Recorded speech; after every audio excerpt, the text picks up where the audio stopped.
Life has been a string of tough breaks and a few lefty strikes. Losing my parents early hit me hard, like a sting that never quite goes away. But I got lucky when the elderly couple next door, the Parkers, took me in.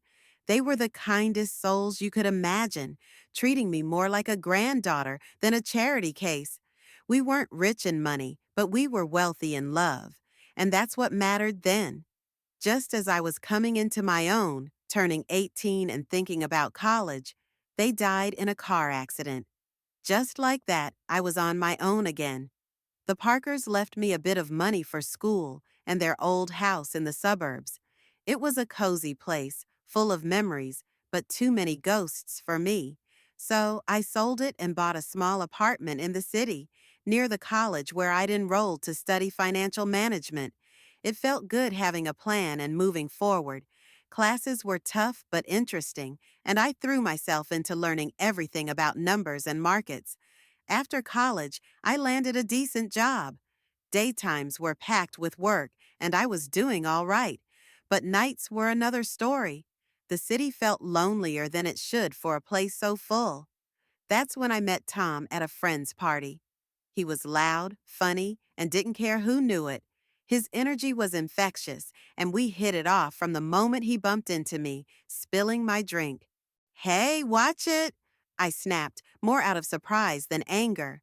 Well, I'm bad. Let me make it up to you. What were you drinking? Tom grinned unapologetically. Beer, just beer, I said, trying not to smile too easily. Two beers coming right up, he shouted over the music, heading to the makeshift bar. That was Tom all over, simple, straightforward, and no fuss. We spent the whole night talking about everything and nothing. It turned out we both loved old movies and hated sushi. It was easy talking to him, and by the time the party was winding down, I didn't want to say goodbye. A year later, he proposed. No dramatic gestures, just him, me, and a ring he fumbled out of his pocket while we were watching TV. Marry me, he said, holding the ring so tightly I thought he might crush it. I laughed. I actually laughed, not because it was funny, but because it was so typical of us, so perfectly imperfect. Yes, of course, you big goof. Getting married didn't change much at first. We were the same, just legally bound, which felt right. We settled into life together in my small city apartment, still close to the hustle, but now with someone to share the quiet moments. Life felt full, and for the first time in a long while, the evenings didn't feel so empty. Settling into married life had its comforts, but life sure doesn't let you get too cozy without throwing a curveball or two. Harry's folks, Mr. and Mrs. Dawson, were gems, living in their cozy suburban home. They welcomed me with open arms from the get-go. I could see where Harry got his easygoing nature. Their warmth was a balm for my often sore heart, still aching from my own family losses. So happy you're part of our family now, Mrs. Dawson would often say, squeezing my hand with a kindness that felt both uplifting and overwhelming. Thanks, I really appreciate how welcoming you've been, I'd reply, feeling genuinely grateful. Visiting them became our weekend ritual. Those days were filled with backyard barbecues and lengthy chats over cups of steaming coffee. Life was good, simple, and honest, until it wasn't. Harry got called away on a long business trip, a whole year of staying in another country. It was a fantastic opportunity for his career, but the timing was brutal. No sooner had Harry left than Mr. and Mrs. Dawson's health took a nosedive. It happened fast, and Mrs. Dawson, bless her heart, sounded near out of her mind with worry when she called. Grace, I hate to ask, but I could really use your help around here. Mr. Dawson is really not doing well. Her voice, thick with unshed tears, broke my heart. Without a second thought, I packed a bag and headed to the suburbs. Seeing Mr. and Mrs. Dawson so frail shook me. He had always been a pillar, strong and steady. Now he looked shrunken, tethered to his life through a maze of medical tubes. I slipped into the routine of their household seamlessly, handling the cooking and cleaning while Mrs. Dawson focused on Mr. Dawson's care. Evenings were spent sitting by their side, reading aloud his favorite classics, his eyes often fluttering closed long before I finished a chapter. "Thank you, Grace," he'd whisper on good days, his voice a shadow of his former robust tone. "It's my pleasure, really," I'd say, squeezing his hand, trying to offer comfort through simple touch. One quiet afternoon, Mrs. Dawson sat down at the kitchen table while I was chopping vegetables for dinner. She looked older than her years. "I don't know how to say this, but we're in a bit of a bind," she began nervously, wringing her hands. "Mr. Dawson was the main earner, you know, and with him like this," I put down the knife, giving her my full attention. "We're strapped, honey. I hate to even ask, but could you consider renting out your apartment? It might help us get through this tough spot." She looked down, clearly embarrassed. I didn't even hesitate. "Of course, Mrs. Dawson. I'll get on it right away," I said firmly, trying to ease her burden. The apartment rented out quickly, and every month I dutifully transferred the rental income to Mrs. Dawson, along with money for groceries and whatever bills piled up. It wasn't easy. The commute to my job in the city became a nightmare. But family sticks together, right? That's what I kept telling myself, even on the hardest days. "You're a godsend, Grace," Mrs. Dawson would often say, her relief palpable each time I handed her the money.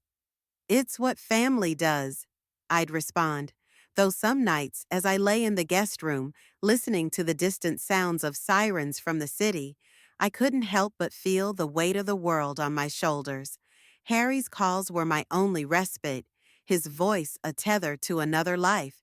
"How's it going, Kim? You holding up okay?" His concern was always evident, even through the static of long-distance calls. "We're managing. Don't worry about us." I'd force cheerfulness into my voice, not wanting to add to his stress. Life in the Dawson household took a drastic turn when Emily, Mrs. Dawson's daughter from her first marriage, showed up unexpectedly. The vibe shifted immediately. She had that kind of presence, like a cold breeze that sneaks under the door. I never really knew Emily well, but I'd heard enough from Harry and even glimpsed her frosty relationship with Mr. and Mrs. Dawson during brief, tense visits. My days had already stretched thin, juggling long commutes to work and caring for Mr. and Mrs. Dawson, who was now bedridden and fading fast. Emily's arrival, however, added a whole new layer of tension. It was clear she was here to stay, making herself at home as if she owned the place. One evening, after a particularly grueling day, Mr. Dawson beckoned me to his side with a weak gesture. His voice was a hoarse whisper, strained and urgent. "Grace, you need to watch out for Emily. She's a very bad person," he said, the gravity in his tone pulling a knot tight in my stomach. "I understand, Mr. Dawson. I'll be careful," I promised, though I wasn't exactly sure what I was promising against. True to Mr. Dawson's warning, Emily wasted no time establishing her new regime. The first sign was when I found her in the kitchen one morning, her presence like a storm cloud over the breakfast nook. "Just so we're clear, I'm not here to play housemaid or chef for anyone," she declared, her tone sharp as she sipped her coffee, eyeing me like I was an intruder in her mother's kitchen. I was taken aback, but managed to keep my cool. "Okay, Emily, I've been handling things so far, and I can keep at it," I said, trying to keep the peace. "Good, because I don't plan on lifting a finger. This is Mom's house, after all," she snapped back, her eyes daring me to challenge her. From that day on, Emily made sure her presence was felt, and not in a good way. She ordered takeout just for herself and her mother, leaving their empty boxes on the table for me to clean up. Her disdain wasn't subtle, and it stung, but I swallowed the bitterness because Mr. and Mrs. Dawson needed peace. Grace, why don't you sit and eat with us tonight? Mrs. Dawson asked one evening, a rare moment of old warmth in her voice. Before I could respond, Emily cut in sharply. Mom, Grace has been busy all day. She probably prefers eating later. Her words were coated with fake concern, but the message was clear. I wasn't welcome. The days grew heavier, my chores doubling. Emily's entitlement filled every corner of the house. I could hear them at night, whispering with her mother, turning her against me with poison words. Mrs. Dawson, once so kind and understanding, started to change too. Her looks became colder, her thank yous fewer. A couple of weeks later, Mr. Dawson was gone. The funeral was a solemn affair, with Harry flying in just in time to say his goodbyes. It was the first time in months we were together, and the relief of having him by my side was palpable. Yet, midst the mourning, I noticed the air had shifted significantly at the Dawson residence. Emily was on her best behavior, treating everyone with forced politeness. How's everything been while I've been gone? Harry asked me quietly during a brief moment we had alone after the service. Fine, everything's been fine, I lied, forcing a smile. I didn't want to burden him further. His grief was enough to handle. You sure? You look a bit worn out, he pressed, his brow furrowed with concern. It's just been busy, helping out around here, I reassured him, avoiding his gaze. It wasn't the time to delve into the mess that was brewing beneath the surface. As soon as Harry left, Emily dropped her act. The mask of the dutiful sister was gone, replaced by the sneering, dismissive attitude I'd grown accustomed to. The dynamic in the house shifted drastically. Mrs. Dawson, perhaps in her own throbbing grief, became distant and cold towards me. Commands replaced conversations, and I felt more like an intruder than a family member. Emily took over the household like she was the lady of the manor. Her reign was marked by disregard for anyone's feelings but her own. She started barging into my room without knocking, rummaging through my things as though searching for buried treasure. One afternoon, I was out in the garden, trying to find some peace, when I stumbled upon a box lying among the shrubs. Curiosity piqued, I opened it only to find my watches, jewelry, and even some underwear. My heart sank. Nearby, draped carelessly over a bush, were several of my dresses. Fury bubbled up inside me as I gathered my belongings, clutching the box. I stormed inside, finding Emily in the living room, lounging like she owned the place. "What the hell, Emily?" I demanded, my voice shaking with rage. "You can't just throw my stuff out." Emily laughed, a cold, harsh sound that echoed mockingly around the room. "Live here, please. You're just a guest and not a welcome one. You should be out in the garden or, better yet, on the street. You're nothing but a ruthless beggar anyway." Her words stung like salt in a wound. I couldn't believe the venom in her voice. Trembling, I turned to Mrs. Dawson, who had just entered the room. "Mrs. Dawson, please tell her she can't treat me like this. This is supposed to be my home, too," I pleaded, my voice cracking. Mrs. Dawson, once kind and gentle, now looked through me as if I were glass. "This is Emily's house now. She's right, Grace. Maybe it's time you found somewhere else to live." Her words were a blow I hadn't anticipated. I stood there, the box in my hands, my heart breaking in my chest. The home I had come to know, the family I thought I had, crumbled around me in that instant. Despite everything, I stayed because of a promise I made to Mr. Dawson on his deathbed, to look after his wife and not let Emily overpower her. But day by day, Mrs. Dawson seemed to adopt Emily's cruel traits. Her words turned sharp, her eyes cold. "You're just sitting on your hands here, aren't you?" Mrs. Dawson snapped one evening as I cleaned up after dinner, her voice dripping with disdain. "I'm doing my best to keep things running smoothly," I replied, trying to keep my voice steady despite the hurt her words caused. Best could have fooled me? Seems like you're just freeloading, she scoffed, turning her back to me as she left the room. Her words stung. I was far from a freeloader. I had rented out my apartment and transferred nearly all that income to Mrs. Dawson, on top of handling most of the housework while Emily did nothing but criticize. Emily, living off her mother's pension, was relentless. Really, what does my brother even see in you? She would taunt me nightly, her voice loud enough to carry through the thin walls. I'd bite my tongue, swallow the anger and frustration, and remind myself of the promise I made. But the atmosphere was suffocating, the house a minefield of hostility. One evening, coming home early from work, my world tilted on its axis. I walked in to hear Emily and Mrs. Dawson in the middle of a heated discussion in the living room, not noticing my arrival.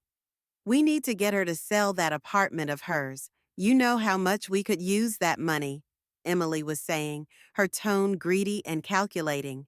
Yes, but how do we convince her? Grace is no fool. She won't just hand it over, Mrs. Dawson replied, her voice a mix of frustration and greed.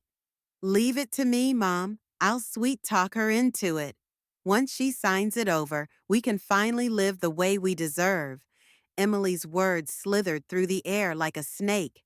Hearing them plot to strip me of my only financial security was a cold splash of reality. Fear gripped me. I couldn't stay anymore. My heart pounding, I slipped away to my room unnoticed. They were planning to rob me of everything. The decision was made right then. There was no staying after this. Hastily packing my essentials, my hands shaking, every second in that house now felt like a countdown to disaster. I didn't bother with goodbyes. They didn't deserve them. Slipping out the back door, I ordered a taxi to the station. Sitting on the train to Harry's, doubts swirled in my mind. Would Harry understand? Would he take their side? The uncertainty was crushing, but the fear of what might happen if I stayed was worse. I stared out the window, watching the landscape blur by, a mix of fear and resolve settling in my chest. When I arrived at Harry's place, his reaction was a cocktail of shock, relief, and a swirl of questions. His eyes widened as he opened the door to find me standing there, bag in hand, looking probably as frazzled as I felt. "What are you doing here? Is everything okay?" he asked, stepping aside to let me in.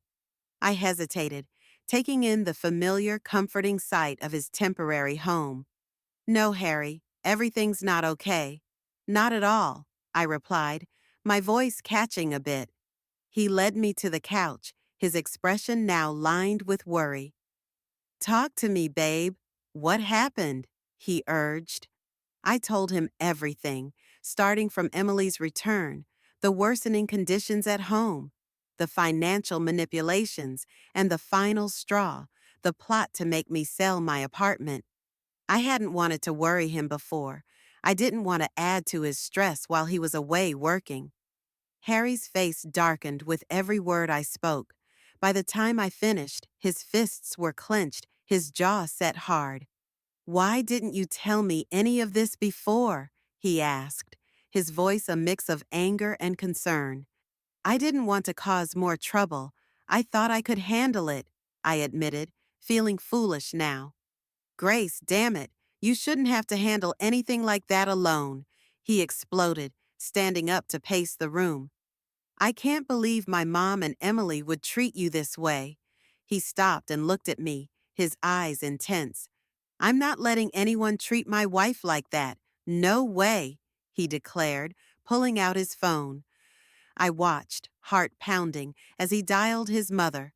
The phone barely rang twice before she picked up. I couldn't hear her words, but the stiffness in Harry's shoulders told me enough. "Mom, this has to stop. I know about everything, and I won't tolerate it. If Emily doesn't leave, and if you don't start treating Grace with respect, you can forget about us helping out anymore. No more money. No more nothing."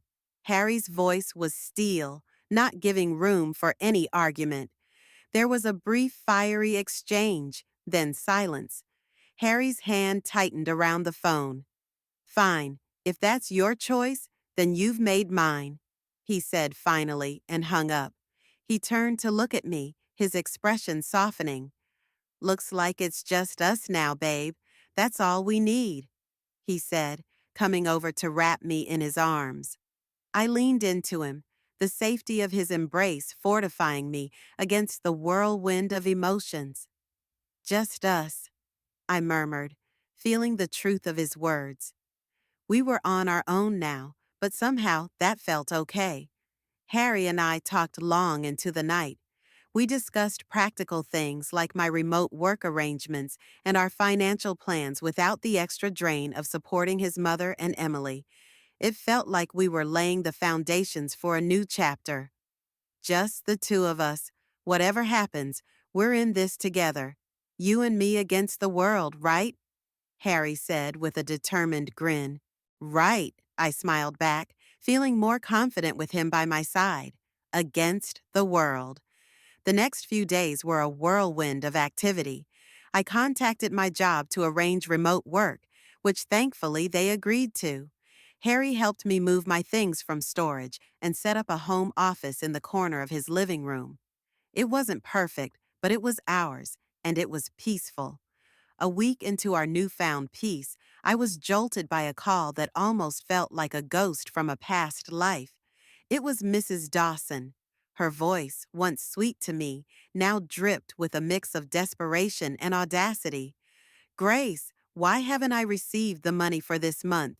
You know we depend on it, she demanded right off the bat. I was stunned silent for a moment.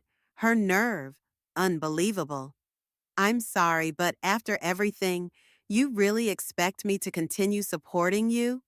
I asked, my tone more incredulous than angry. In the background, I could hear Emily's voice, shrill and angry. She's just an ungrateful girl. Make her transfer the money. Taking a deep breath to calm my rising anger, I remembered the venomous words they had thrown at me, words that stung deep. Mrs. Dawson, Emily called me a ruthless beggar. Remember, I'm not sending money to people who treat me like trash. I'm done.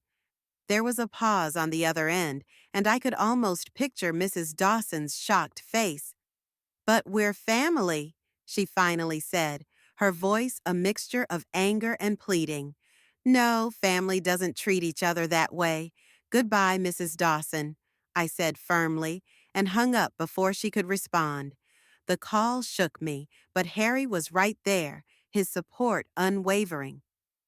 You did the right thing, Grace. It's time they learned to stand on their own, he reassured me, wrapping an arm around my shoulders. Not long after settling back into our hometown, another surprise came our way. I was pregnant. The news brought a joy we hadn't expected, and suddenly the future seemed filled with possibilities. We decided it was time to sell my apartment and buy a small house in the suburbs, a place near a good school where our child could grow up. As we were planning our move, another call came, again from Mrs. Dawson. Her tone was different this time, desperate, almost pitiful. Grace, I've made a mistake. Emily forced me to sell the house, took the money, and left me with nothing. Could I come and live with you and Harry? Her voice was shaky, pleading. After everything, this was a test of my resolve. Mrs. Dawson, you chose this path when you sided with Emily against us.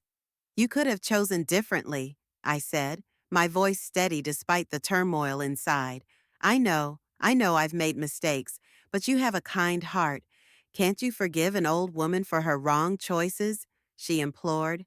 I sighed, feeling a pang of pity, but remembering the pain her choices had caused. I forgave you long ago, but that doesn't mean I can let you back into my life. You need to live with the consequences of your actions, just as I have, I replied, and ended the call. Then, with a resolute tap, I blocked her number. We moved forward with our plans, purchasing a quaint house with a little garden where our child could play. It was a lazy Sunday morning, the kind where you linger over coffee and the newspaper. I was flipping through the pages when a headline caught my eye. Local woman arrested for massive fraud scheme. There, staring back at me from the paper, was Emily, handcuffed and looking defeated. I couldn't help the mix of shock and, admittedly, a slight vindication that washed over me. "Look at this," I said to Harry, holding up the newspaper for him to see. "It's Emily. She's been arrested for fraud." Harry took the newspaper, scanning the article with a serious expression. "Wow, can't say I'm surprised, but still, it's a lot to take in."